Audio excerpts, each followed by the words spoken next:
And they said, no, they wanted to do a hog roast, and I think if we get a few more stragglers coming here, we might have a successful event. So, thank you very much. I appreciate it. I know how much work you've done, and it means a lot to me. Thank you very much for being with us.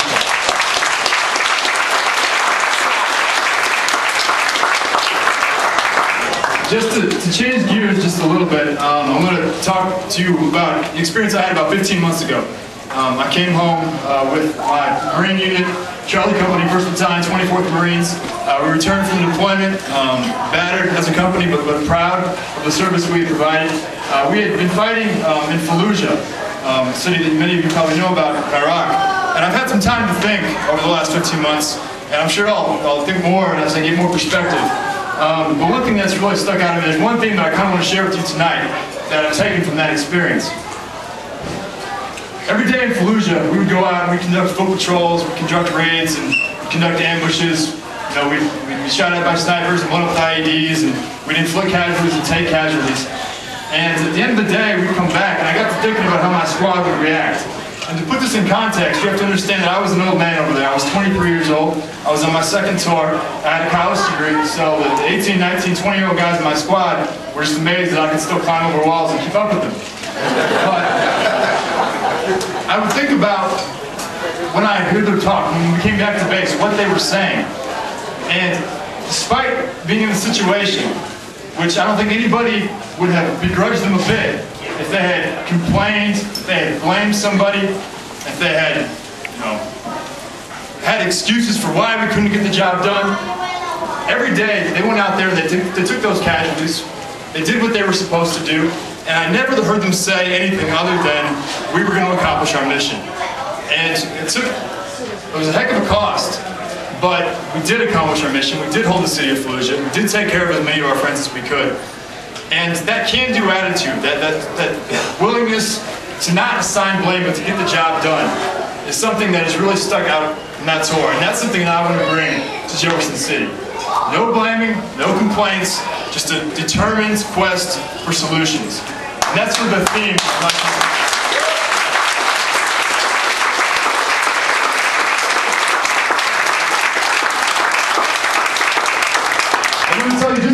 we got more food to get to, we got more dessert, and I don't want to talk too long, but I think it's important that you hear what that means to me, sort of how that's articulate the actual positions. And there's just 3 things I'd like to talk about real quickly. The first is education. When we look at our community, one thing we know is that people in Missouri are going to have to compete, whether it's with people from Kansas, people from Mexico, people from China. We're going to have to compete in the global economy. And what we've seen too much of, especially in Jefferson City, is partisanship taking over education. Now, the school funding formula, how money is assigned, shouldn't be based on who's the majority, who's the minority in the House of Representatives.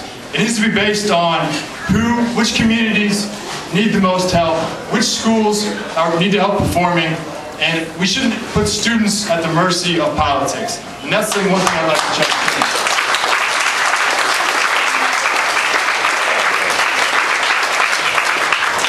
We look at issues like healthcare, and we all know, everybody in this room knows that we have a healthcare crisis in this country. We have different perspectives on it, we might see different components of it, but we all know that it's a problem. And instead of just going down to Jefferson City and saying, it's your fault, it's your fault, it's your fault, I want to go down to Jefferson City and I want to say, let's all come and sit down at the same table. Let's figure out a way to restore Medicaid cuts. Now, these are tough issues, and I'm not going to sit up here and promise you, I'm not going to tell you I can get it all done by myself, because I can't. I'm not going to sit here and tell you that I can do it. But I can tell you that I can be a piece of the puzzle. I can be part of the solution and not part of the problem. And that's why I asked you to give me the opportunity to represent you in Jefferson City. Now, to do that, to accomplish those things I was talking about earlier, I need everybody in this room to do 2 things for me. First, if you live in the 23rd District, if you have any questions about whether you live in the 23rd District, we got people around here with maps, we can tell you where you live. You'd be surprised how often we get those questions. If you live in the 23rd District, I'm up here right now asking you for your vote. Because if I don't have votes, I can't go to Jefferson City and I can't make these things happen. There's a lot of things going to campaigns. You need to raise a lot of money, you need to do a lot of media, but in the end, it all comes down to getting individual citizens to mark your name on a ballot, and I'm asking for your help in that. I would appreciate your vote on August 5th. If you don't live in the 23rd, this applies to everybody in the room, those who do, those who don't. I'm asking your help. Help me get some more votes. If you don't live here, I bet you've got some friends that live in the 23rd. I bet you know somebody that you work with that's from the 23rd. Help me find a place I can put a sign in your yard. Talk to your friends, write letters, spread the word about our campaign and about the message and what we're trying to do for Columbia and Boone County. If we all work together, I'm confident we can get this done, but I need your help, and I know you're going to work hard the next 5 weeks, and I'm thank you in advance, and I'm going to thank you again on election night, August 5th, when we've won, for all of you you've done. Thank you very much for that.